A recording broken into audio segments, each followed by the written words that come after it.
If you're craving mouth-watering, wood-fired goodness that'll make your taste buds dance, look no further than BTB, Wood-Fired Pizza and Grill in the mall at Grease Ridge. They have the massive Paisano sandwich. It is so generous, you'll be taking home leftovers for tomorrow's lunch. Now, here's my pro tip, because I had one earlier this week. You pop the leftover in your air fryer for that perfect day after crunch. BTB has weekly specials you've got to check out. Thursdays, all-day plate special for just $8.95, best deal in town. Mondays, sizzling stripped steak dinners for only $15.95, plus buy one, get one free on personal cheese pizzas. From their legendary weekend brunch to their fantastic fish fry, every meal at BTB is an experience to remember. And I'm telling you, huge portions, amazing prices, and a warm atmosphere that feels like home. Stop by today and tell them that Billified sent you. Your stomach and your wallet is going to thank you.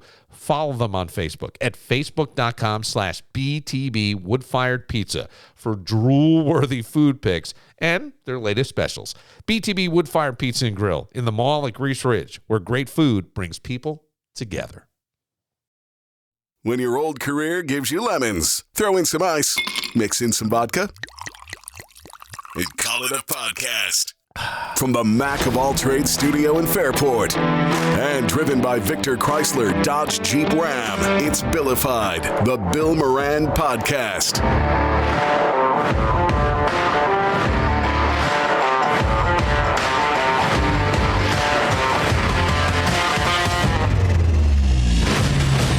Well, hello and welcome. Thank you for getting your pod on. Thanks for telling a friend. That's how we spread the word about the pirate ship. Danny is not feeling tonight, but he had said to me, hey, I ran into somebody you know, and he said he wouldn't mind coming on the pod, and that would be Mark Gruba. I go, Grubes! It's been forever since I've seen Grubes. And I guess I should say two former media personalities in town, right? Yeah, I think that's fair. That's fair. Mark, now, what are you at, AAA, Western New York and Central New York? Yep, AAA, Western and Central New York, and I am a PR guy. Oh, okay. I am. All right, so you get out there. So you get to be the pretty face that comes out and tells us the travel conditions. That's right. Where to go, what to do. By the way, AAA, a great little thing to have in your pocket. No doubt about it, especially this time of year, the winter we've had. You don't want to be stuck on the roadside. There's been, when did winter show up? Like it showed up in January, all of a sudden it just came. Well, it's interesting. I've talked to a couple of people about it, that I think this really has been a pretty normal winter when you look at the stats. Yes, it is. But because the last couple of years have been so unusually mild, right, that suddenly we're like, whoa, what's going on? What's happening here? Yeah, right. I'm we turned that calendar to March. I'm ready to move on. Yeah, me too. You know, I am too. I don't mind if it comes in like a lion. Just go out like a lamb. So Mark is originally from where in New Jersey? Westfield, Northern Jersey. About 20 miles outside Manhattan. Okay. So, and I grew up about 90 miles north in New York City, of New York City, in New York State. Yep. So two people from downstate, you end up here, and you just like it, right? Yeah, well, this place grows on you. It does. When I moved here, I literally knew no one. Yeah. The only people that I knew when I moved here were the news director at Channel 10, Bill Seitzler, Wild Bill, back in the day, and Rich Funky. Those were the two people I'd interviewed with when I flew up here to interview. This was November of '99. Okay. So when I packed up a U-Haul, came north from West Virginia. That's where I was. You were in West Virginia. Bluefield, West Virginia. Small TV station in Bluefield. Okay. Came up here to become the weekend sports guy at Channel 10. Yes. Those were the only two people I knew. All right, so let's go back a little bit here, because always wanted to be on TV.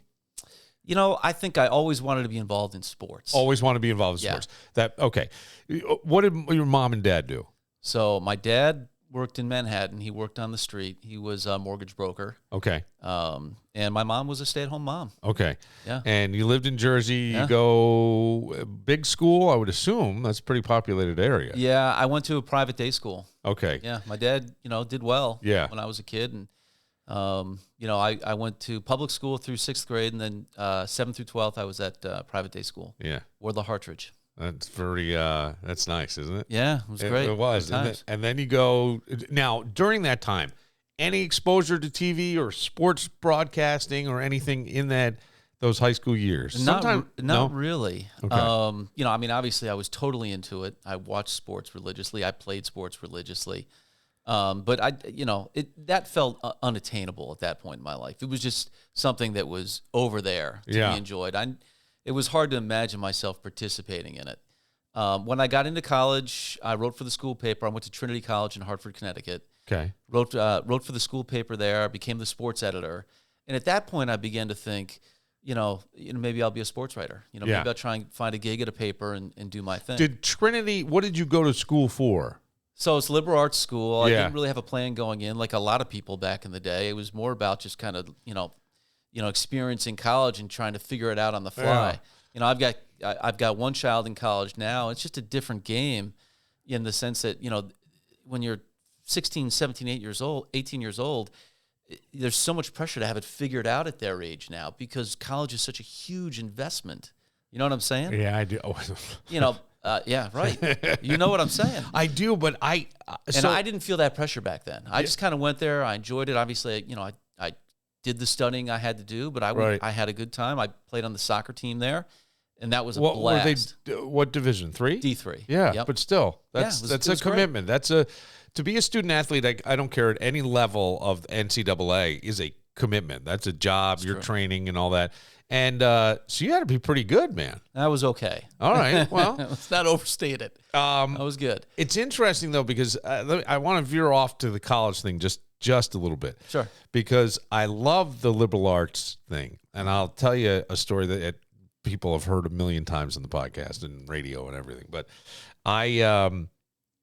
I think the liberal arts and the knowledge for the sake of knowledge is such a wonderful thing to have. And it's great as you get older. You kind of see the benefit of that. You talk to my 15-year-old son, my youngest by a lot. He'll tell you that, I don't care. I just want to get the homework done. Yeah. Why are you making me do this? I agree with you. I've talked to so many aspiring journalists through the years. People that, interned for me or, you go to classrooms and talk to students.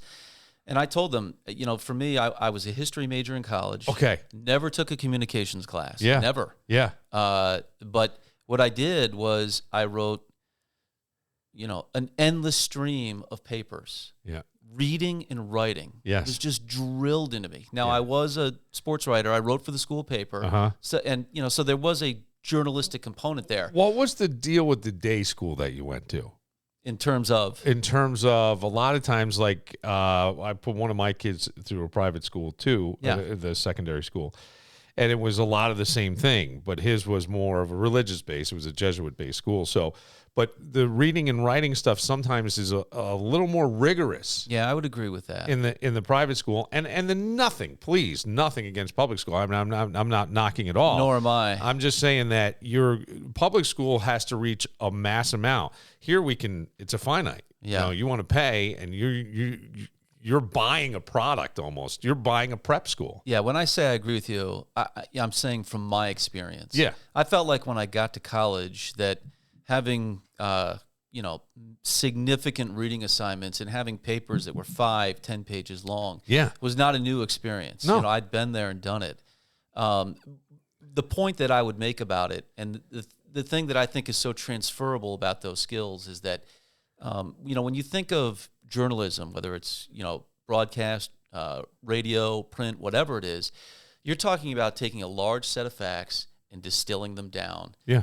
And sharing them with an audience, viewers, listeners, readers, whatever it may be, in a way that's easily understood. Right. And so I felt like, that reading and writing and doing all that research and then distilling that information into a 5-page paper or 10-page paper, whatever it was just building that skill set. It was. And what I ended up doing in television was just simply just a shorter version of it, where you had to drill down even deeper. Yeah. Instead of a 10-page paper, it was, in the beginning when it was sports, it was, you've watched a 2-hour basketball game. Give me the 4 baskets that tell the story of this game. Yeah. It's the same skill set. 100%. It's just applied differently. And I pivoted into news later in my career. Same thing. I always say, it's still an interview, whether you're interviewing the head coach of the Bills or the mayor of Rochester. Right. It's a function of conducting the interview, having a sense of what the right questions to ask are, listening to what they're saying, and applying the appropriate follow-ups. It's interesting to hear you say that because I went to Fisher. I went for communications. Mm-hmm. I did the community college, the 2+2, and the reason was I was not a good student, but I did well on some tests and things and got in everywhere with the caveat that I had to prove to the college I could handle the workload. Mm-hmm. And my father knew I was voted most likely to be found looking for a party in 10 years in my high school yearbook. So my father said, you will drink your way out. You get one shot on my dime. And I went to the community college, and I didn't want to be home because I was the oldest and 5 years older than my sister and 8 years older than my brother. So I was working all the time. And we used the college radio station, and I dropped off a tape at a local station, and they hired me. Mm-hmm. And so I got on, and then I got on their rock station, and it was great. And then I went to St. John Fisher, and they had a communication program, but I had done a lot of the communication stuff that transferred from the community college, so I had to take a lot of the other courses. And you had to take philosophy or religion. And I wound up in like a 400-level philosophy class after, the introductory levels you go through. Yeah. And I loved that. And I loved the history. I was a history minor. Mm-hmm. And I was already on the radio when I was a senior at Fisher. So that kind of had a little bit of pizzazz to it, right? Yep. So I get asked to come back and speak to incoming freshmen. And this young lady says, if you the guy who was voted most likely to be found, way out. Yeah, the party is way out. I got back to speak, and this young girl says, if you had to do it over again, would you major in communications? And no one's really answering. No one's jumping up to answer. And so they kind of go, Bill, and I said, and this was the worst thing you could do at this college for this communication class. But I was like this cocky 23-year-old kid. I said, no. I said, I would encourage people you can learn how to be far enough away from the microphone and operate. If you really want to, you'll learn that stuff. But having something to say in the microphone is so important. To know why the Eastern Bloc of Europe is the mess that it is and continues to be, even here in 2024, 25, we're talking 2025, we're talking about Ukraine, right? For sure. So, all this stuff that you have to have some knowledge to be able to have to form the opinion, and you need to be able to critically think. I was never invited back to speak again, but I stand by that today. I would have said it in a much prettier way or a kinder way, or said, what the great thing about this college is it offers you so many other things that will support you in your communication dream. You came to it eventually there. Yes, I did. But it took me till 53 years old to be able to say that. Right. But my point is, I just feel like college now it's almost like a trade school in a sense, because you got to get the job right out of there. What are you majoring? And I wish it wasn't. And yes, that does sound spoiled and privileged. College was that way. And I know people get mad when you say that, but you know what? I don't know. I understand what you're saying. It's okay. It's okay that it was. And by the way, there's plenty of people that should, the trades are where you should be going anyway. We can have that conversation as well. Yeah. But you're right. The thing that I noticed as a parent going on college tours versus as the kid, the student, is, today it's all about, they understand these colleges that they have to deliver an ROI. Yeah. Return on investment, baby. That's it. They have to understand that they have to impress upon you that in 4 years, your child's going to walk out and they're going to be able to walk into what it is they want to do. Right. And if they cannot convince you that that's true, they feel they're going to lose you in the process. Yeah. And there was none of that going on when I went to college. No. And that was the furthest thing from my mind. Yes. And I don't think my parents were really focused on it at all either. It was more about finding a fit. Yeah. A place where you felt comfortable, that offered the kinds of things you were interested in, and then grow from there. Right. And I would have to say, I almost feel like that's better, don't you? Well, I enjoyed it, and I do think there's a lot to be said for it. I guess the ultimate take here is that there's no one path. No, there's not. There's nothing. Nope. Like my wife has a master's from Syracuse in communications. She went to Newhouse. Yep. She was a top student there. And she understands things about communications that I don't because I never studied it. Everything that I know about it, I learned on the fly. While I was in college, my senior year, I did an internship at a TV station. One of the guys on the soccer team had done it. Easy A. I mean, that was the sell. Yeah. This is an easy A. That's the greatest. And I'm like, I could use one of those. I'm in. Yeah, this will help the GPA. Let's do it. And I went in there. First day, I logged a UConn-Boston College basketball game. Okay. It was like a 4 o'clock tip. 6 o'clock news comes on. So the game ended right before the newscast. Sports is going to come on at 6:20. It was like 5 of 6, and the guy looks at me. The sports anchor, Steve Savard, was the guy. Wound up becoming the voice of the Rams, called their Super Bowl games. Really? He was amazing. Is amazing. Great journalist. Went in, eventually pivoted to news as well. But he was the weekend sports guy. And at the time there, this is Channel 30 in Connecticut. And he said, just what I said earlier. He said, give me the 4 baskets that tell the story of the game. And I was like, wow. And so I looked at my notes, and I was like, well, you got to have this one because they built a 12-point lead at the half. You got to have this one because this is where Boston College kind of rallied early in the second half. You have to have this bucket because he was the leading scorer. He really carried them down the stretch. And you got to have this one because this is the dunk that punctuated the win. And 10 minutes later, those highlights were edited, and he's on the air talking about it verbatim the way I explained it to him. Wow. And I walked out of that building that day, and I said, I now know what I want to do. Yeah. Because I had, prior to that, my experience in journalism was going to a game, at the college, say a basketball game, watching it, making my notes, right, going back to my dorm room, writing out my article, going to the office where the computers were for the school paper, typing that into a computer, and then turning it into newsprint. Yeah. Now you can just talk it into... That was a multi-hour process. Yes. That got boiled down to literally about 10 minutes. Yep. And I mean, I was floating on air walking out of that place thinking like, wow, that guy, like, he didn't question it. Like what I told him, I sold him on it. He did it. And I was like, this is for me. Yeah. The immediacy of it immediately drew me in. So then... And I never looked back. Okay, so you graduate from... Trinity. Yeah. In what year? 94. 94. Okay, same as me. So then what's the path? How do you... So my path was this, that when I finished at Trinity, I had done that internship, and that internship ended as I was graduating. And I said to the sports director at the time, the guy that was running that office was a guy named Beasley Reese, former Giant. He's the head. He's the head of the NFL Alumni Association. Yeah. So he was, he had pivoted from playing to becoming a sports broadcaster, and I'm like, look, I want to keep this going, and he's like, I can't make you any promises. There's really nothing here for you. But if you're willing to keep coming in, let's see where it leads over the summer and goes from there.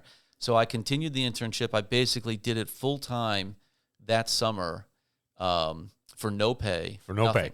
I want. And at the end of the summer, yeah, it was like I literally had to go to the news director, and I was like, I'm out of time here. Like we gotta, either I gotta go or you're gonna hire me. And he said, look, there's no money in the budget for you.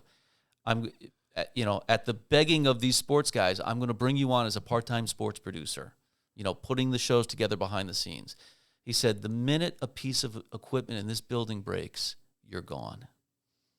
Because we don't have the money. There's no money to pay you. Yeah. I'm paying you out of money that doesn't exist. I want to... And that's how it started. I want to jump in just and interrupt you here because I love the idea of you worked for free. Now, I don't want to condone, I'm not going to say working for free is but sometimes you got to do something for free just to show you can do it. And to show them how passionate you are. Yeah. Yes. And dedicated, and that you show up. It was a separator. Yeah. Yes. There was nobody else. There was no one else doing that. I believe that. Yes. So I believe it too. So you go part-time. What else are you doing like, are you working at a bar? Yeah, I was, I don't even remember what I was doing. I had some kind of, I think I worked at like a gym or something where I was like, picking up towels, whatever, just to try to pay the bills. Yeah. I ended up living with like 3 or 4 other guys that were still in school. One of those guys was an intern for me. That's awesome. I mean, again, he was like 2 years younger than I was, So I found a place where I was like, we were, 5 guys dividing rent. Yep. I think it was like $125 a month. Perfect. I could make it work. Yeah. There was a little bit of money left over for some drinks after work, and life was good. That's all I needed. That's all you needed, right? And back then, just a little bit of gas for the tank. You could afford a tank of gas back then. It's so funny because you look at... This is early 90s. When you start thinking sometimes of the happiest times, you had nothing. Mm-hmm. You had nothing. You had a lot of hope, right? For sure. Even when it's just you and your wife in the beginning, you have hope, and that's great. So what happens from this station? This is in Connecticut. Hartford, Connecticut. This was the NBC affiliate there, Channel 30. Yeah. Yeah. Sort of the Cliff Notes version is I worked there for 3 years as a sports producer. You did. 12 months. After about a year, I was elevated to the main sports producer. I'd done well. I'd kind of taken the ball and run with it. Pretty quick. It was great. And I worked with incredible sportscasters. I was lucky. Yeah. I worked with people that really were good at what they did. Well, you're right in the shadow of New York City and in between Boston. Well, Beasley was calling NFL games for NBC at that point, so there was, he was doing the Olympics for them. So there was just a lot that I was getting exposed to in that area. But the longer I did it, the more there were, to me, 2 paths were emerging. Like try to get to the network level as a behind-the-scenes producer guy, or try and take everything I had learned and try to do it myself. Yeah. Obviously, in my early 20s, that was an easy choice for me. Me too. I thought if I fell on my face, then I'll go back and try and get a network producing gig. Right. But I'm going to at least go for it. 100%. So I grinded it out. I put resume tapes together. They were horrendous. They were just terrible. I had no idea what I was doing. Do you have any anywhere? I don't know that you could ever show your kids or something. I don't know if I have the resume tapes that I sent out to get that first job, but I definitely have the first sportscasts that I did once I was on the air. That's awesome. Those are brutally. Yeah, but they're great. Brutal, but they're great. Yes, they are. Yeah. It's been a long time since I've seen it, but I can still see it in my mind. So deer in headlights. Is that where you went? Was it West Virginia? So I went from there to West Virginia. There's a lot of great stories that we could leverage here. Good. I'll tell you how I got that gig. I mean, I was sending these tapes everywhere. Yeah. I mean, and it was like sending them into thin air. Right. Like nobody was looking at these tapes. No one was ever going to hire me for these jobs. But I'm mailing them out and hoping against hope. I'll tell you how I got my first on-air job. So the guy who was the weekend guy who would replace Steve Savard that I told you about was a guy named Chris Raggy. Chris came to Hartford as the weekend sports guy, was so good that he left the weekend sports gig in Hartford to take a gig as a correspondent on Entertainment Tonight. Really? That's how talented this guy was. Okay. So, I mean, I really was surrounded by unbelievable role models, guys that really kind of showed me where the standard was. Not that I ever got to where they were, but at least what to shoot for. So Raggy leaves, and they're looking to fill his position. And so when they're bringing guys in to audition for this role, one of these guys comes up from West Virginia, a guy named Kevin Nathan. He's still there. He's still at that station all these years later, over 30 years later. Great guy. But so I'm putting these shows together for his sportscast. And he's not auditioning behind the scenes. They brought him in for a weekend, and he did the weekend's worth of shows. And I'm putting these sportscasts together. And I poured everything I had into those shows for him. I made them as good as they could be. And he wound up getting the job. And when he came back to start the job, he's like, look, I can't thank you enough. You really helped make this happen. You made me believe it could happen. You put incredible shows together, and we convinced this news director that I was the guy to hire. What was the motivating factor for you to have that kind of dedication? Always that way? I learned a hard lesson. What's that? So when Savard left and the people were coming in to audition for his job, I was put off by it because I felt like I should have gotten an opportunity. Yeah, sure. And I didn't really lean into it. I kind of just went through the motions. And when Chris got hired and came there, it took a while. We worked very closely together right off the bat. And it took a while, to sort of thaw through that friction, rather. Yeah. Because I was jealous of it. Yeah. And Chris is only a couple years older than me. So I was jealous of it. And I learned through that experience that jealousy did not serve me well. No. That it was to my detriment, not to my benefit. So when the next opportunity came around, I leaned into it, and I did everything I could for those candidates, whether they were good or bad. Yeah. Whether they're good or bad, I gave them everything I had. And I would say that's something that has stayed with me. So long story short, Kevin Nathan comes up, takes the job in Hartford, and this is how the business works. So Kevin Nathan's got a buddy who's in Bluefield. He takes Kevin Nathan's job in Huntington, West Virginia. So now they've got an opening in tiny little Bluefield. Well, guess who sends their tape to Bluefield? Yeah. Guess what news director gets a phone call from Kevin Nathan? Yeah, right. The news director in Bluefield. I drive all the way down there. I do an interview. I drive all the way back. He calls me, says, you got the gig. I put my whole life into a 1993 Toyota Sentra, and I drive for the hills of West Virginia. This is amazing. So I love the way that is, and I love the whole story of not putting your all into it, being jealous and envious, and then realizing that's not serving you, and boom, look what happened. Mm-hmm. So now you go down there. Was that just for weekends? So I started there as the weekend sports guy. Yeah. So what do you do during the week? So, then you would be like a sports reporter. Okay, so it's a full-time job. It's a full-time gig. Okay, I got you. It didn't seem like full-time money, but it was a full-time gig. Yeah, but you're in West Virginia, where I'm thinking in myself, and I think most people would think a little bit backwards. Certainly, probably not. I didn't know what to expect. Yeah. But, I was in my mid-20s at that point. Like I said, I'd already been in the business for 3 years. I had a lot of experience about how to put sportscasts together, but I had very little experience actually going out and news gathering. And when you're down in a market like that, that's, you got to go out. Most nights, I would have my entire sportscast inside my camera. You know what I mean? I went out and shot the entire sportscast. Yes. You come back, you edit all those highlights together, and you throw it on the air at 11 o'clock like you've had your feet up all night. Right. But I was driving around the hills of West Virginia and Southern Virginia as well. I was right on the border there. And for me, I guess the way I approached it, I wasn't really focused on what there was going on around me when I got there. I was just totally focused on the fact that I was getting this dream opportunity. Yeah. And I just took full advantage of it. Right. Full advantage. And, it's like most things in life. I look back on it, and I was there at a great time. I could rattle off, a short list of athletes who I covered in the time that I was there, and you're like, that's unbelievable. Randy Moss. Yeah. Michael Vick. Yeah. These are guys that were literally from me to you. Yeah.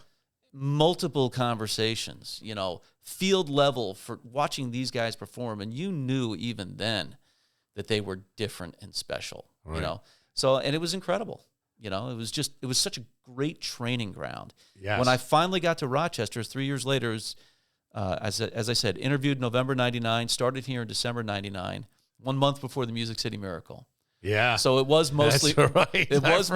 It was mostly my fault. I forgot. Well, are you a Giants fan, or were you a Giants? I grew up a Giant fan. Yeah, I did too. And people get mad at me. They're like, "Well, you switch your loyalty." And I go, "Well, yeah, but when you're here and you cover the guys, like I did radio shows from camp. I got yelled at by Mario Williams. I sat with the different players all the way through. Doug Flutie.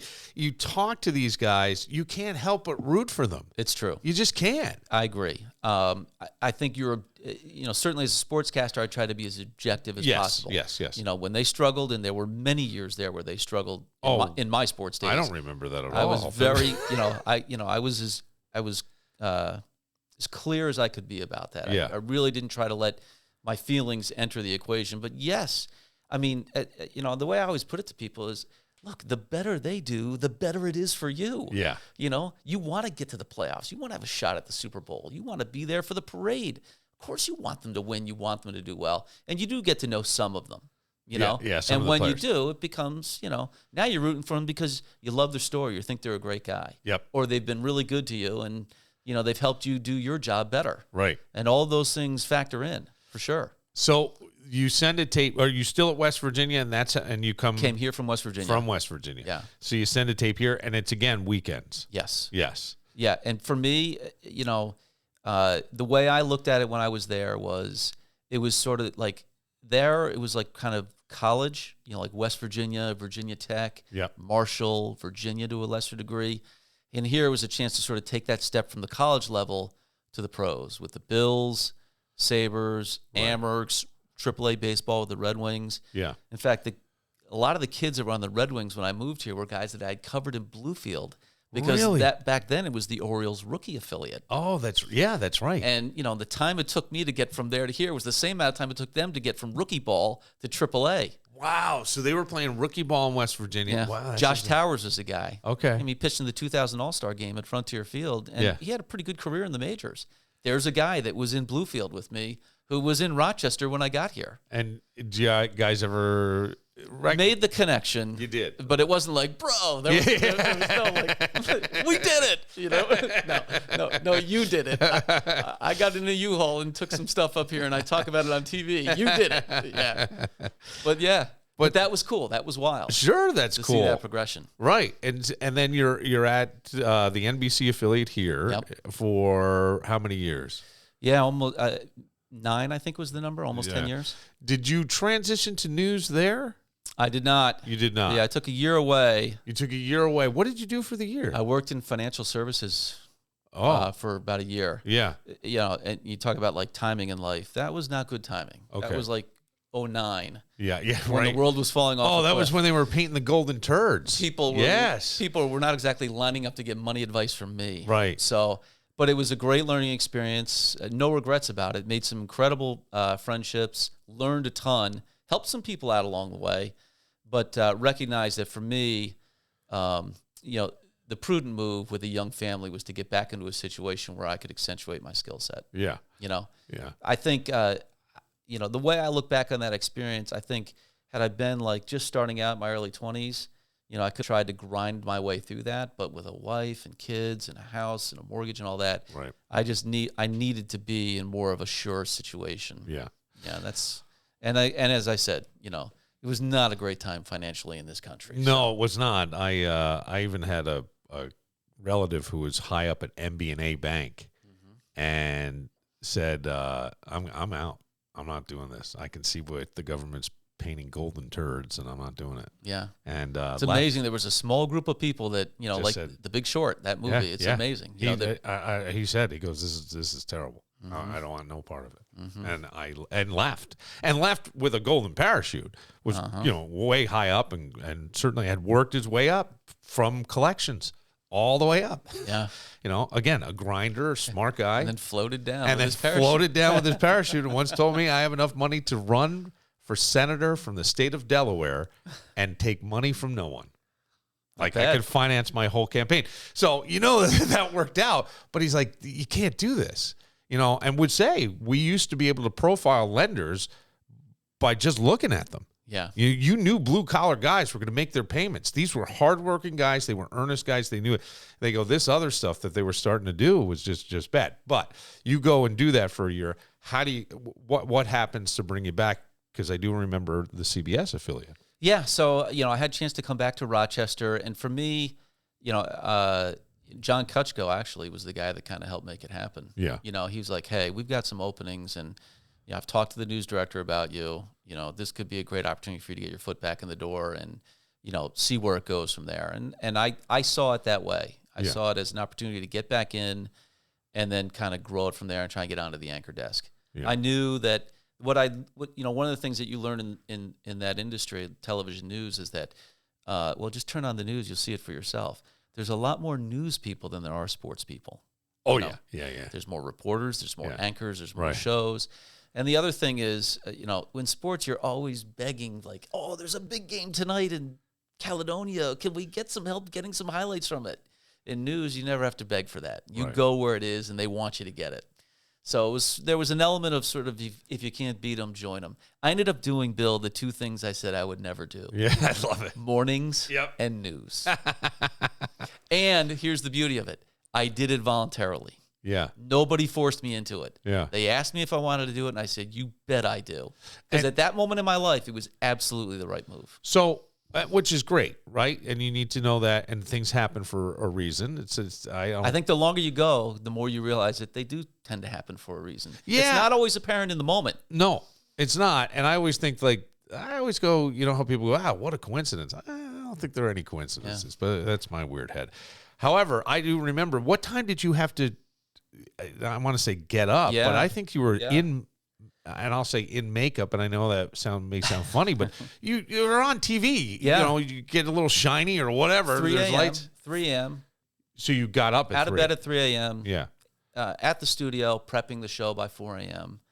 And to your point, by 5:45 in the morning, makeup on, bright-eyed and bushy-tailed, ready to go. And you went on at 5. 5. Yeah. Mm-hmm. And how many years did you do this? I did that for, about a little over a decade. Wow. It is a wow. When I look back on it, it's a wow. And I mean, a wow in really every sense of the word. I love sports. I'm a sports guy at heart. Always have been. But I learned to appreciate news. Uh-huh. I learned to appreciate not so much the murder and mayhem elements of it, right? But the incredible people in this community that are passionate about doing different kinds of things, either on a business level or a philanthropic level, that I didn't know about, and I otherwise would never have known about. Sure. I love sports, but there tends to be a Groundhog Day component to it. It's football season. It's basketball season. Right. It's baseball season. Right. It's golf season. Guess what? It's football season again. Yeah. There's an element of been there, done that. The names and the faces change, and that keeps it fresh. But in news, it's constantly evolving.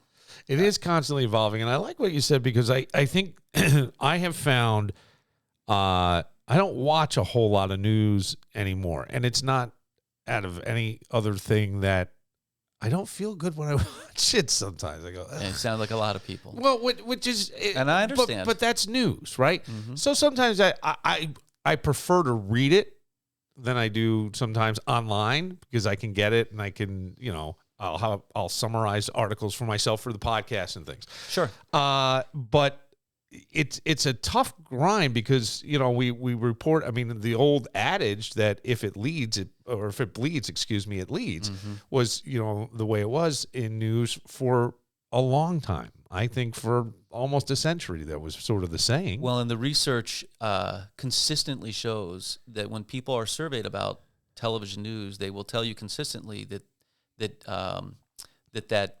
negative news is a turnoff. Yes. The bleeds, it leads type of news stories are a turnoff.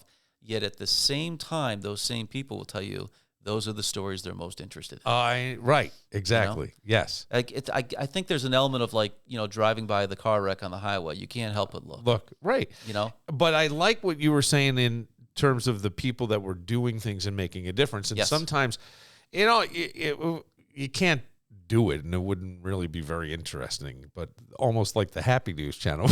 You know what I'm saying? Well, but in a sense, you need the contrast in life, period. You do.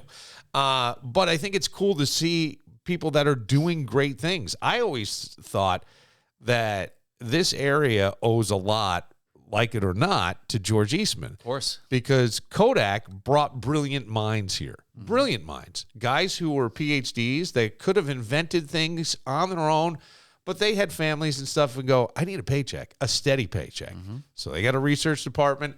I lived across from a guy who was I think he had a doctorate in flow, which sounds ridiculous, but how ink flows. He would do experiments sometimes in his oven because he was, things were backing up at work, whatever.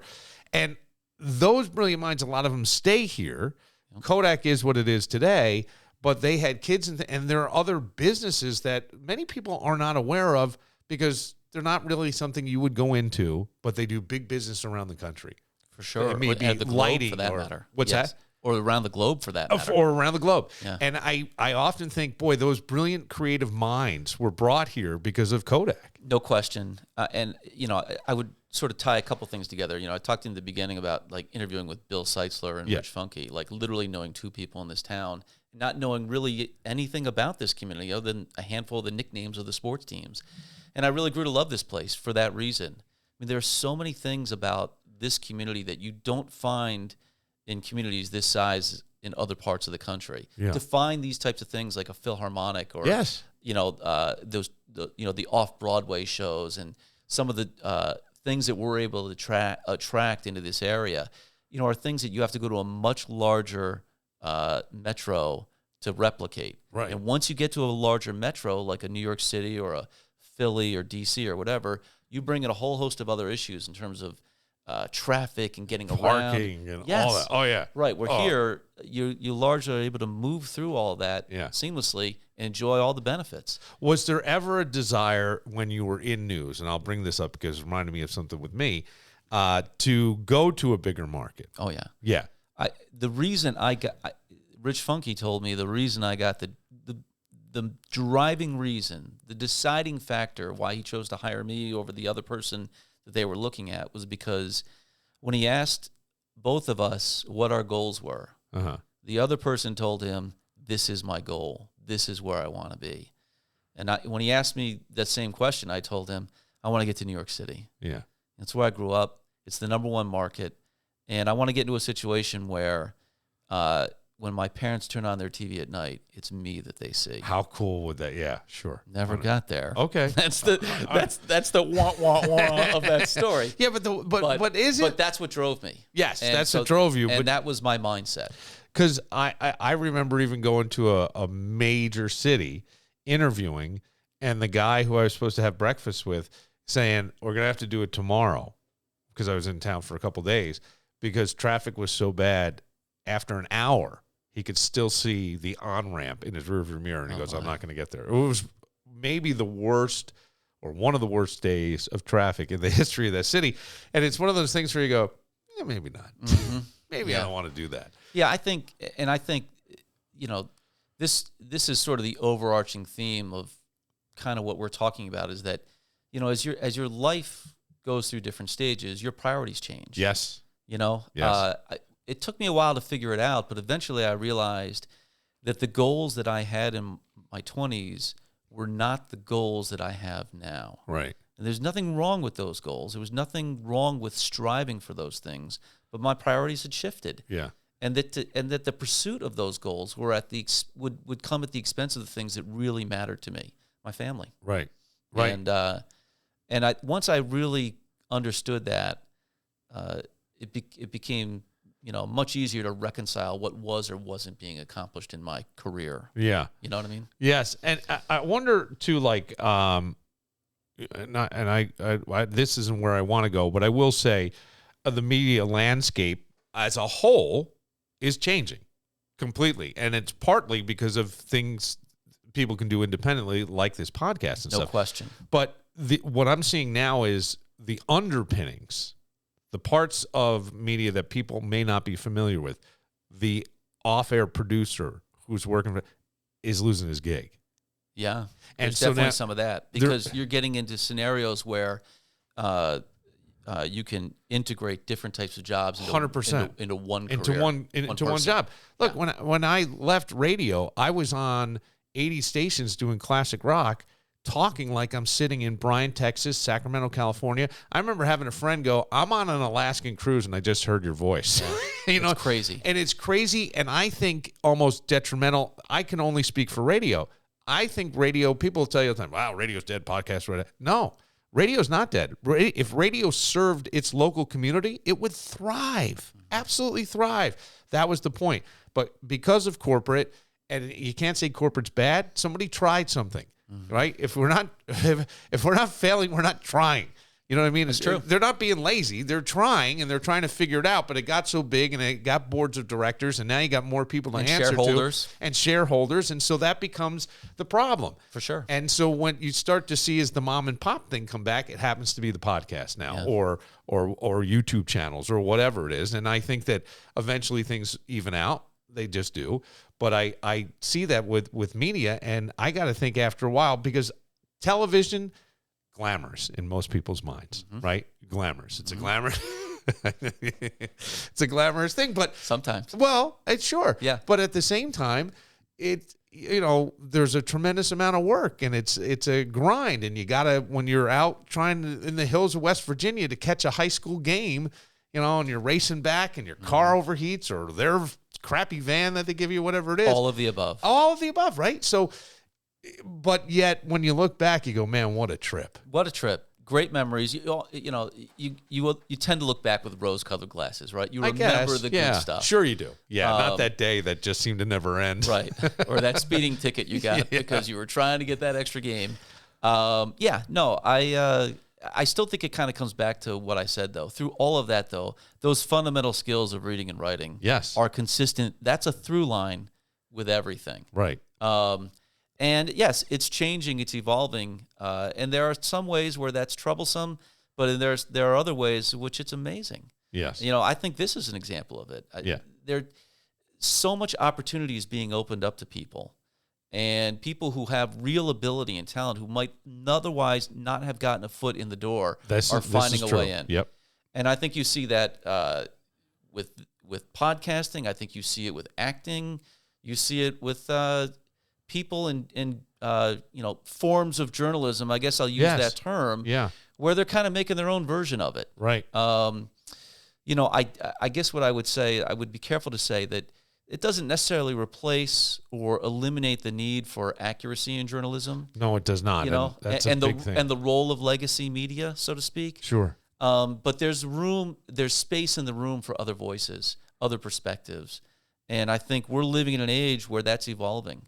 Yeah, it is in real time. It is evolving in real time, and you bring up an interesting thing because I think the debate of being first, right? It was always breaking news, or what was the old Comedy Central when news breaks we fix it, but who was there first, right? The exclusive was a big deal. I would think it was probably a bigger deal for TV than maybe it was for radio. Yes. Radio would be more in the form of an interview per se. And I remember sitting somewhere where they did a test and they go, yeah, a country station had Garth Brooks on at 7:20 and this other station didn't get him till 9:20 and it didn't matter.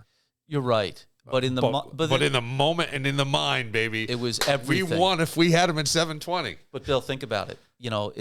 I can remember there would be days where you'd get that exclusive story at 2 p.m, and you'd be holding it until 6 to air it. Yeah, those days are gone. Yes, because when it happened at 2 p.m, everybody already knows about it. Yeah, because you better have it advanced off of that point into a completely new direction by 6 o'clock, because you, me, and everyone else, we've already consumed the basics of it, of that breaking story. Where can you take the story now, 4 hours later? Right, and there are still some people who may not have heard about it, but you're right. Most people, I mean, I say all the time, Mark, that people are walking around with a TV station in their pocket. No question. They can go on live and get huge numbers potentially, right? The ability's there to go viral in a sense and have a story or any news get out. Right, and you're seeing, I mean, I don't know how deep in the weeds we want to go here, but you're seeing a version of that play out in terms of X with Elon Musk. Yes, that's really his whole point, that the legacy media is dead, and that everyone who has a smartphone and X downloaded onto it is a journalist in theory. Yeah, there is some truth to that, but again, I do think that that while that there's an element of truth there, you still have to. There still has to be room in the conversation for accuracy, fact, versus opinion, perspective, right, vantage point, even, where you see something from a different angle and it looks different all of a sudden.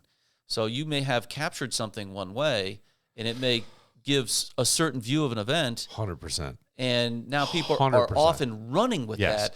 And suddenly, another view of it comes in and it provides a whole different understanding of that event. I beat the drum on this podcast of saying often that's one perspective. I'll try to find other things when I see something that's so egregious, right? I go, well, what's going on? And where that came from for me was a local news incident many years ago. You may remember this. A mother and daughter get in a fight in the driveway.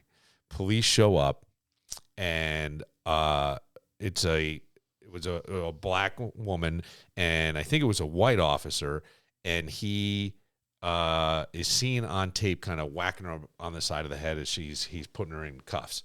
And people were going crazy. I do have a memory for this. And it was Lovely Warren was running for first term as mayor. And I remember talking about this, and a guy that many people do not like, Adam McFadden, and I went to college together, and Adam goes, there's another angle of tape out there. And he goes, you need to see it. and I get a hold of it, and it's the young woman reaching back for either the officer's gun, and he's saying stop, or she's reaching for his private. It's hard to tell, honestly, the way it was going. And as Adam said, could be either one, right, truthfully. And she was being somewhat aggressive, and he finally just kind of went a little slap upside the head to get her to stop. And Adam is the guy who said to me, you got to talk about this because this is the other side. And it made me say everything we see is, from a vantage point. And what we also, I think, have to really remember, and I don't mean this for necessarily the news, but life in general, we could have a party in here and or something happen with, four, let's say those other two chairs are filled around our table, and everybody's going to have a different answer as to what happened. Similar, but different. Yes. And everyone's perspective in this it plays a lot. Our biases, our personal beliefs, our things all play into that. And I think it's... And your life experience. And your life experience, sure. So it was so hard. So when we look back, and I'll hear things like, boy, if we could go back to the days of Walter Cronkite on the news. Yeah, it was a simpler time because not everybody was jumping for the same story. And by the way, I didn't know what you had for lunch. Yes. I didn't know. I didn't get to see it up close and in detail. I actually saw, some spittle on the fork still. Didn't I was know gross. you needed to know, but you know. Yeah, that's what I mean. Yeah. And we know there's so much information now, and it comes so quickly. And I think that it almost there's no research.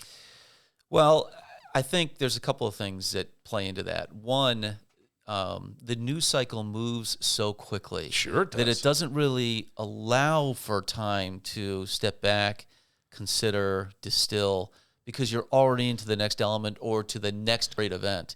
And that happens, over my 30 years in local television news, that was the kind of thing that went from happening over the course of several days to happening over the course of hours. Right. Where you can move in and out of 2 or 3 different news cycles over the from the start of a news shift until the 6 o'clock news. Right.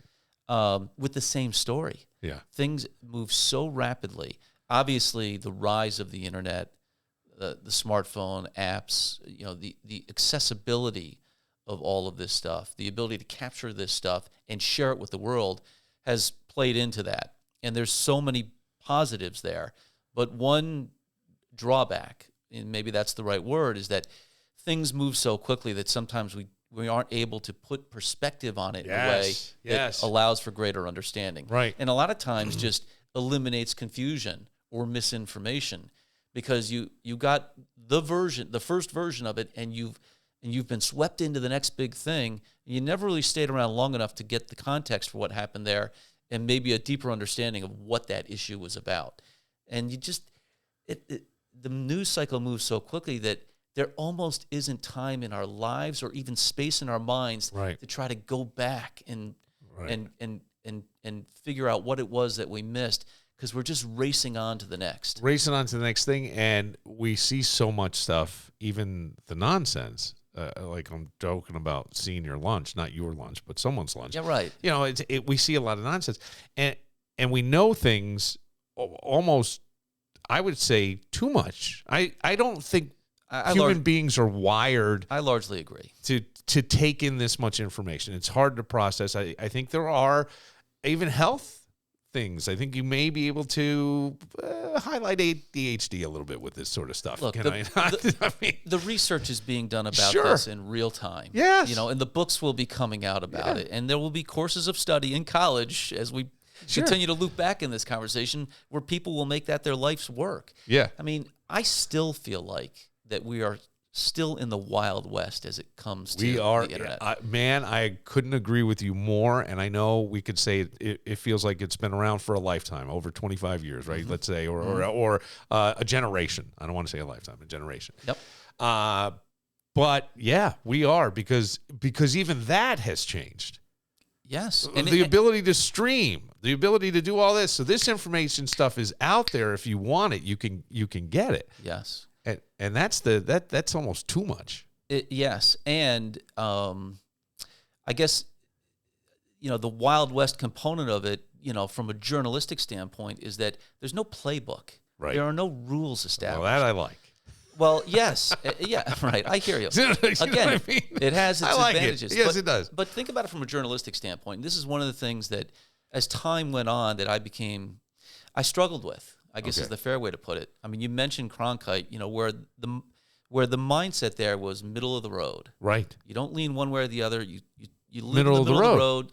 You present the facts as you understand them, because your understanding evolves. Sometimes you learn new information, but you give the information, the facts as you understand it, and you let the viewer, make their own reader, conclusion. Right. listener decide You're what it just means for them. the conduit for the information. So then this thing, Facebook and Twitter and Instagram, things like that come along, and now you have journalists with their own page. Yep. And they're building their own brand. Right. And they're telling you what they think. Yeah. Which, it's America. It's a free country. You're allowed to do that. But suddenly we've now, without a rule book or a playbook or an understanding of how this should work, we've blurred the lines. Yep. So now you have a journalist who's basically laid out on Twitter how they feel about someone or something, going and covering that for the news. Right. Well, how are we going to, how do we separate? Where is the neutrality there? Am I getting an unfiltered, unbiased view of this event, whatever it may be? I struggled with that as time went on, because there was really no one to kind of stand up and say, this is how we should do it. This is the way to separate those two things, where you can have your page and your interests, but you have to operate in a way where when people turn on the TV to watch you, they feel like they're getting, again, an unbiased version of what you're telling them, that what you're telling them is authentic. It's not filtered or skewed in any way based on your beliefs. It's tricky. It's tough. Oh God, But I think this is something that, I think almost immediately I began to see was an issue, and it unequivocally is an issue as we speak. How did you handle social media for yourself when you were on the news? The answer is I tried to stay in the middle of the road. In the middle of the road. Yeah. Yeah. I mean, like, to me, my sort of my line of where I felt like I could tread into an opinion would be like, the Bills are going to the playoffs. Right. Like, if you have a problem with that, then you got me. Yeah, okay, right. you win. Right. I wasn't totally neutral to the end. Yeah. I don't know. Like some youngster from Rochester wins the National Spelling Bee. Way to go. Yeah. I mean, if you have to, there's got to be some things that we all can agree is good news, or we can all agree is terrible news. Right. But outside of those extremes, I really tried to live in a place where, I guess the way I would think of it, like, it's the easiest example that comes to mind. To me, if you were watching me on TV, I'd like to think that you didn't know if I was a Democrat or a Republican. Right. And I think if you felt like you knew, then that reflected more on me than you.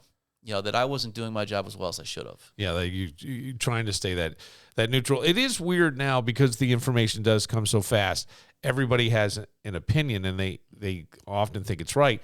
And then there are things where that I scratch my head about, almost as a joke, but it was a real thing that happened even on the podcast, with people saying that a local school was getting so liberal and people were so upset that they were allowing kids that identified as furries or animals to use a litter box in the bathroom. Yeah. And people are running around, Mark, with this online. And I had to say to somebody, I go, hang on a second.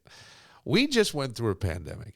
Do you think, and forgive my French, Mark, but do you think they're letting kids shit in a box in an open air in a bathroom? There's no way. There's no way. The health concern, no way. There's not a chance this is happening. But I think, to me, in that story is the reality of the moment we're in. Yes. Is that we are so quick to assume that it's true. Right. And why? And there's no checks and balances on that. But that would also be back to your own personal beliefs and think we're going too far. Things are too liberal in that person's mind who's eating that story up. And I go, hang on a second. All I'm asking people to do is think. Just try to pause and think. Give a little bit of a beat in between your knee-jerk reaction and maybe a thoughtful reaction as to what's happening. I'll tell you, even earlier today, I'm scrolling through my X feed. And see, to me, like the present iteration of this is AI. Yeah, oh yeah. I'm watching a whale open up its mouth and swallow a yacht with people on it. And like for like the first, I don't know, half to 3/4 of a second, I'm like, whoa. And then finally I'm like, no. Like, that's not real. It didn't happen. Right. But, like, there's that moment where you Sure. want to You believe can't it. You're tell. like, I'm seeing something that I've never seen before. Right. And then you're like, whoa, pump the brakes. Right. But even, as I said, even in my mindset, we so want to go there. We want to believe that. Right.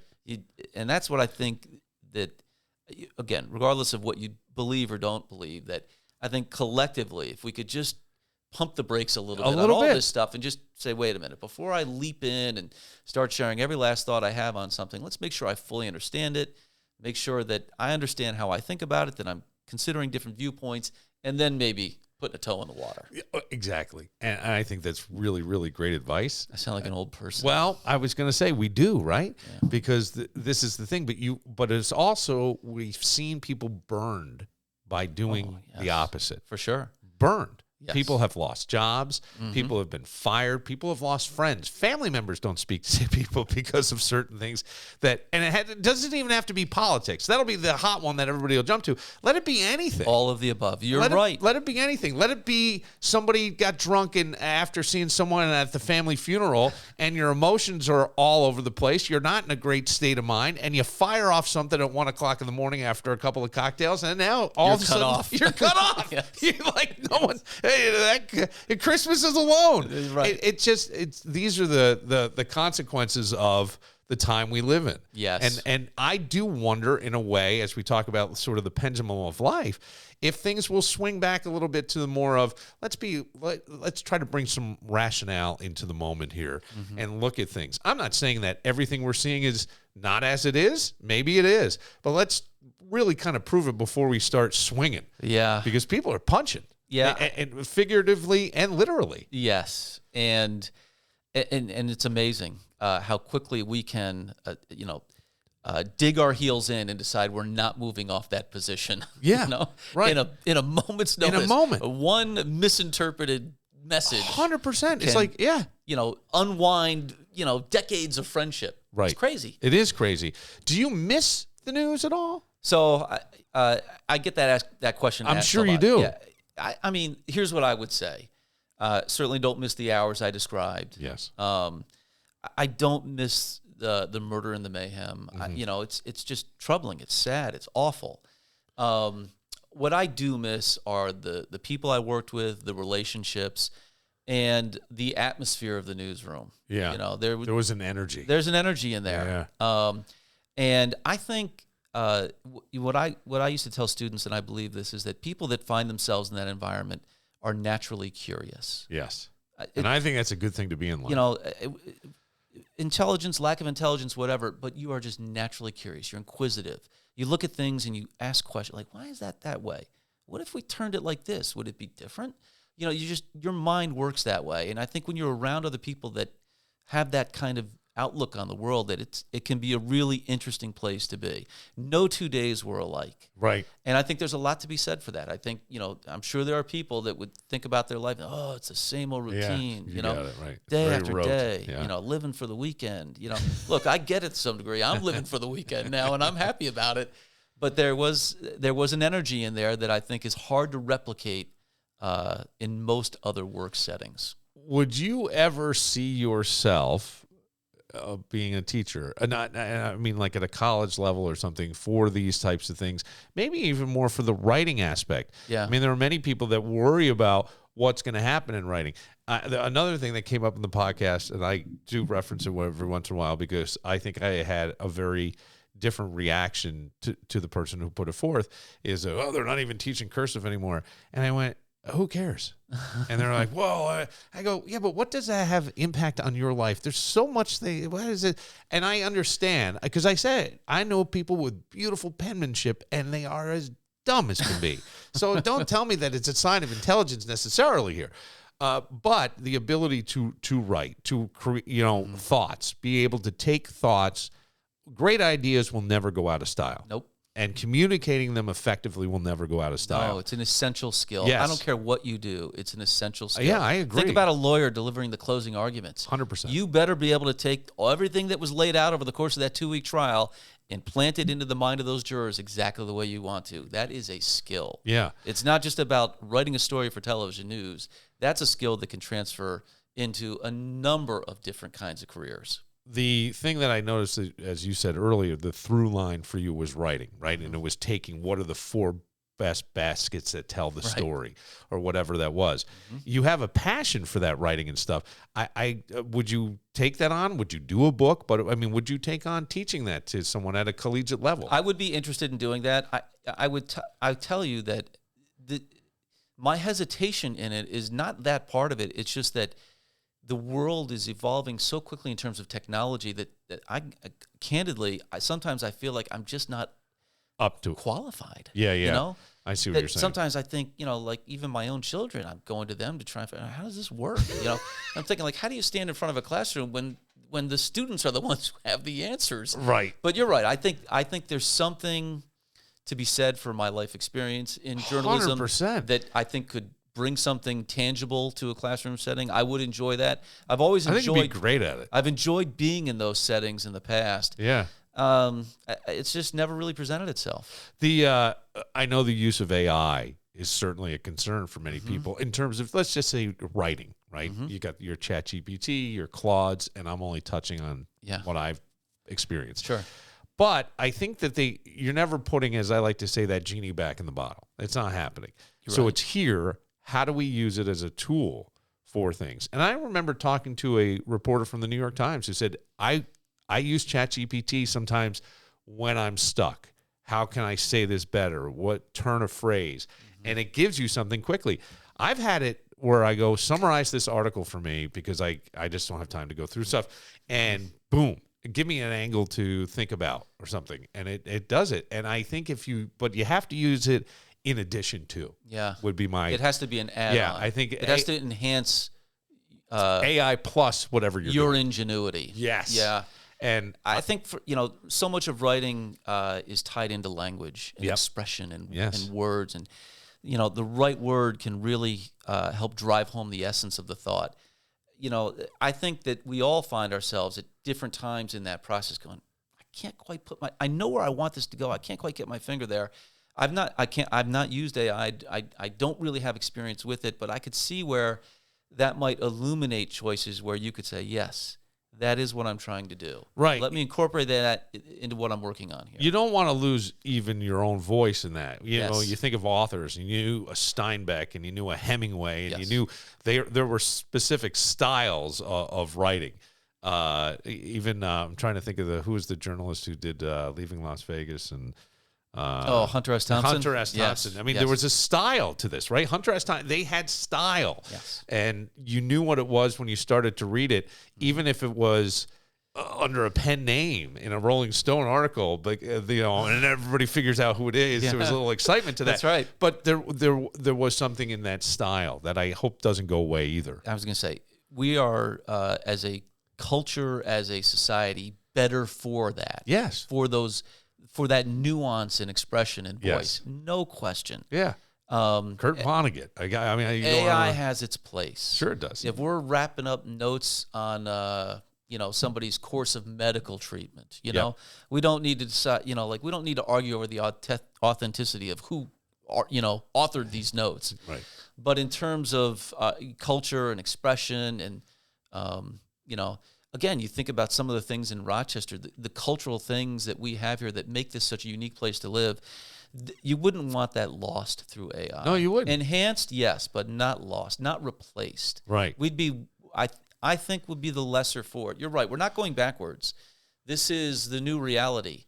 And much like the internet itself, I think we're in a period of the Wild West. Right. Where I think even school districts, and I don't want to speak out of turn, I'm not an educator, but, are wrestling with how do we incorporate this tool into the learning process of our students, because it's going to be part of their adult lives. I can tell you that, yes, that's a great point, but I also do know that they now have technology where they can watch in real time as a student puts together an essay. You have to. And I've seen a thing where they go, don't be like this guy. Yeah. And it's a 350-word essay. Poof. And it's done in 12 seconds. Right. I mean, It was just cut and paste. And they go, come on.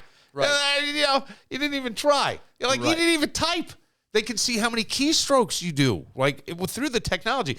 So, just as much as I like to always say that the world is designed by geniuses to be run by idiots, right? And if you and everything, Mark, forgive me, but everything devolves down to a penis joke, right? Somebody with a camera, right? Whoever invented the camera that we could film, we could go live from anywhere. You can see things that you've never seen. We can go to the depths of the ocean and all that.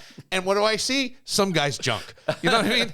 He said that's what it becomes. Yeah. Unfortunately, I think this has been a really, really interesting conversation. What's going to happen with the potholes, by the way? I saw you on the news, I think, talking about potholes and stuff. Yep. I've done a couple of pothole interviews of late. This is the time of year for potholes. This is pothole time. This is pothole season. Which, by the way, I said once marijuana was legalized, I was going to open a store called Potholes. Never did, but I mean, just...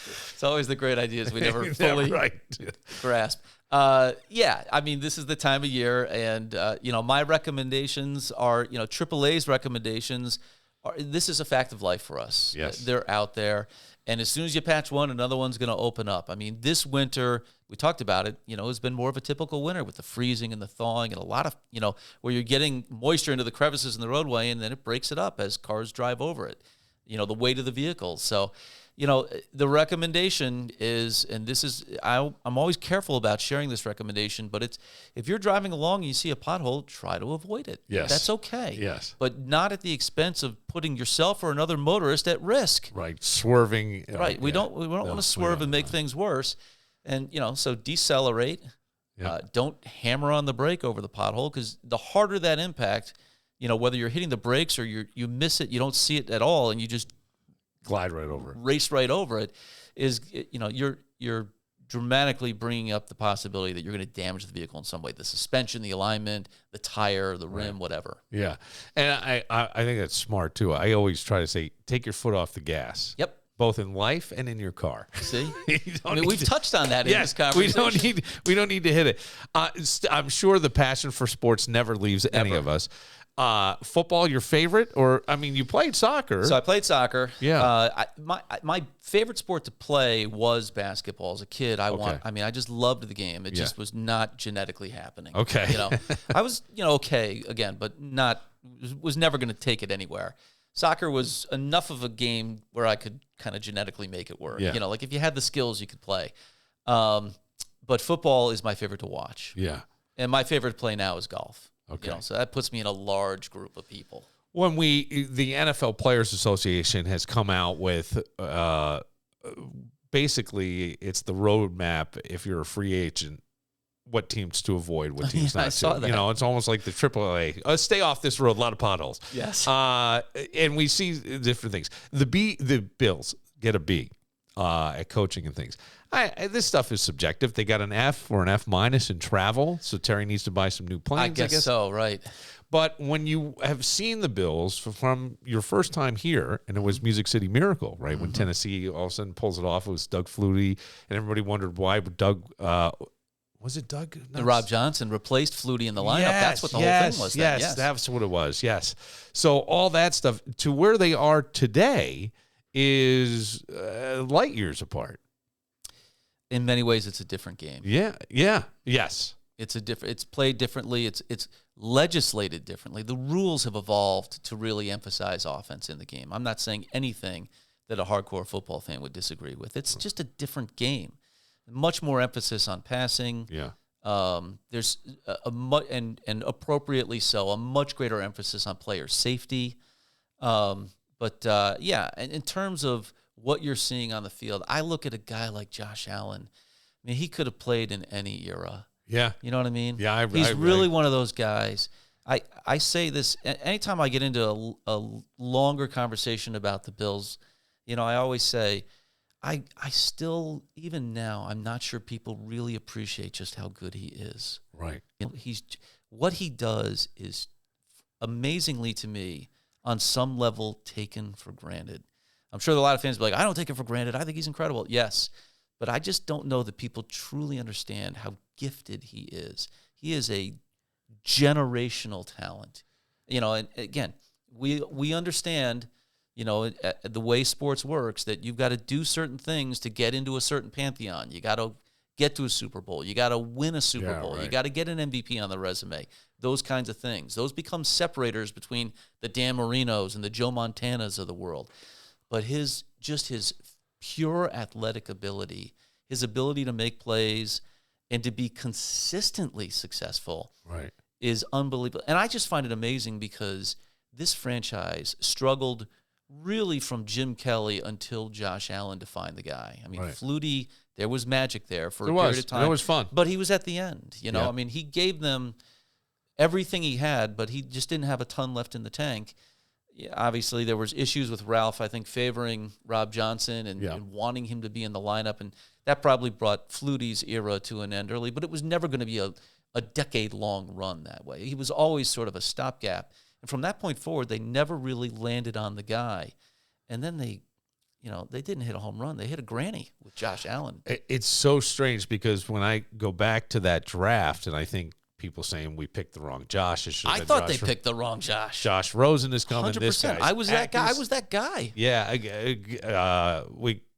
Accuracy was under question and all that, and we've seen what he's become, or maybe always was. I mean, you develop. I always say reps at anything. His coaching with Dable, I think, when he first got here was an absolute game changer. Yeah. I mean, you look at him from that first year to that second seaon, he was a different football player. And that's his hard work. Yeah. But there's an element of coaching there as well. Right. Helping him understand to connect the mind to what the body is capable of. Right. To put those two in sync where they're working together, not necessarily at odds. It's so funny because you could have some great coaches, but just dummies that you're coaching. And I use that term loosely, but that just aren't able to grasp it or physically perform it. And here comes Josh.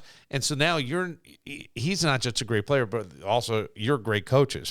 But don't get that guy and you're terrible. You may be as good as any other coach in the league. It's amazing when you put those two elements together, because anything that's lacking in that equation, it falls apart. You don't get to where you could go. Yeah. You're right. I mean, you think about it, if Allen had gone to a lot of other teams, how does this play out? I don't know. We don't know that. We don't. I think it's successful, but I don't know if it's as successful as it's been.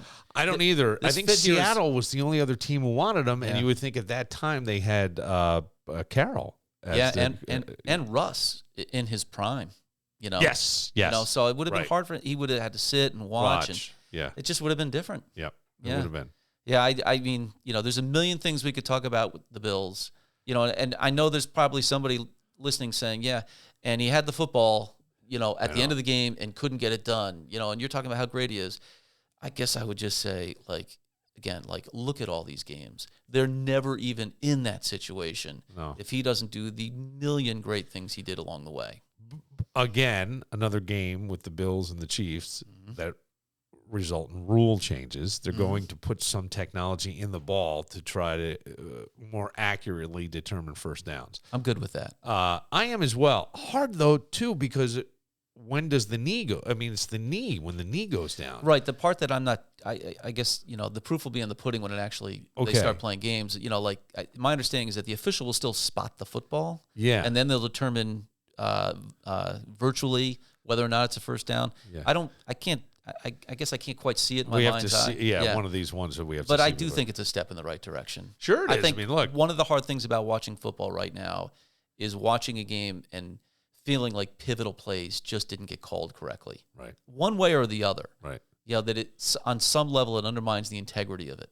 Yeah, certainly, and I would say that I think the influence of gambling, and I say this because, like it or not, the NFL is in bed. Less in bed than LeBron James pimping DraftKings. They don't allow their players to do that. But you are in bed to the point where it's there. You've got a franchise in Vegas. They're in bed. Yeah, and I think you owe it then to be as accurate as possible in these places. You have to. Yeah. There's no choice. I think there really is. It's a literal game changer for some people. Yeah. The way these games There's go. just too much at stake. Yes. In every way. Yes. There's too much at stake. Right. Not to get it right, or Right. as close to right as you can. Yeah.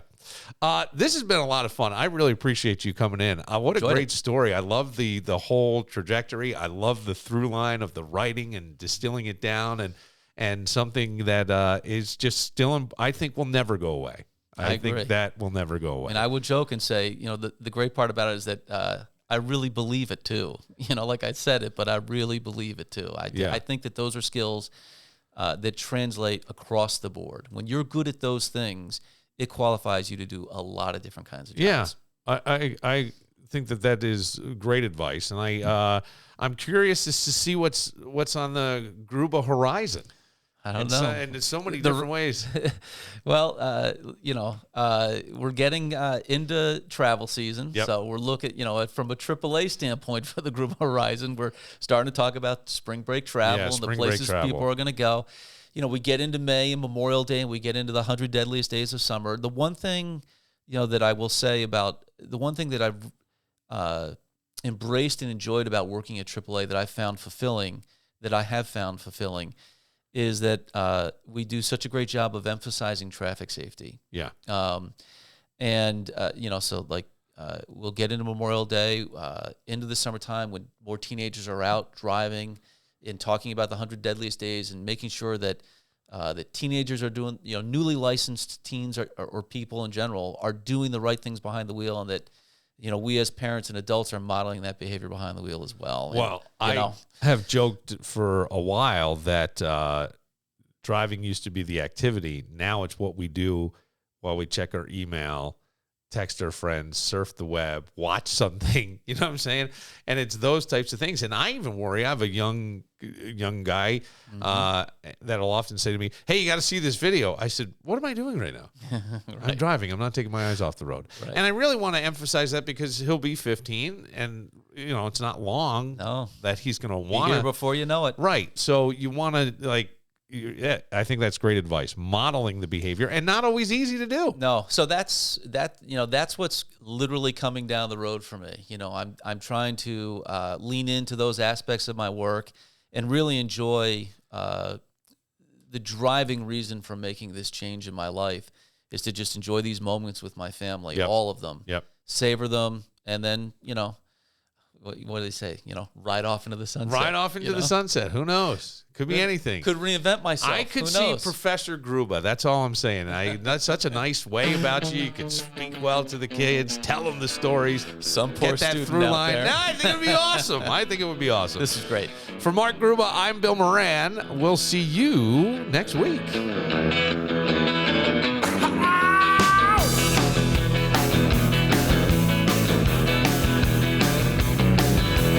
Woke up in a hotel, didn't know what to do. I turned the TV on and wrote a letter to you. Looking for power, performance, and unbeatable deals? Then you need to head down to Victor Chrysler Dodge Jeep Ram on Route 96, where they're celebrating Dodge Truck Month in style. Right now, you can climb into a rugged new 2025 Ram 1500 Tradesman Crew Cab 4x4 for just $329 per month. That's right. This workhorse can be yours on a 39-month lease with only $3,500 cash or trade down. First payment, DMV taxes, and fees due at signing, 10,000 miles per year. Maybe you're craving something with a little more attitude. As part of their President's Day sale, slide behind the wheel of the head-turning 2024 Charger Daytona RT Plus for an incredible $289 per month. 24-month lease, $2,500 cash or trade down. First payment, DMV taxes, and fees due at signing, 7,500 miles per year. And here's something that'll really rev your engine. Their state-of-the-art service center welcomes all makes and models. Whether you're driving off in something new or keeping your current ride running smooth, the expert technicians at Victor Chrysler Dodge Jeep Ram have your back. Catch these amazing deals during Dodge Truck Month and the President's Day sale. Check them out online at victorcdjr.com, or better yet, come see them in person on Route 96 in Victor. Victor Chrysler Dodge Jeep Ram, where great deals and exceptional service come standard.